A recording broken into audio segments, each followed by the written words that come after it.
In this video, I want to talk about how you can create a gift card for your Shopify store. Now, this is actually really easy, guys, and Shopify has a built-in way that you can do this. So what you need to do is you want to head over to your admin dashboard, select products, and select gift cards. In here, you simply want to click create gift card. Once you're in here, you just want to have your gift card code. This can be anything. Enter the value. Now this is my currency, but if you use dollars or something else, it will be in that. Enter it, put an expiration date if you want to, and you can put some notes if you want, and just save it up here. Now that is the easiest way that you can do this, guys. Now, if you want, you can also, let me just go back here. You can also add a product as a gift card instead of just gift card for money. So it's the exact same, just you're gonna put the product instead.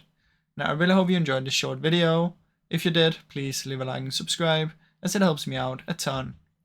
Thank you so much for watching.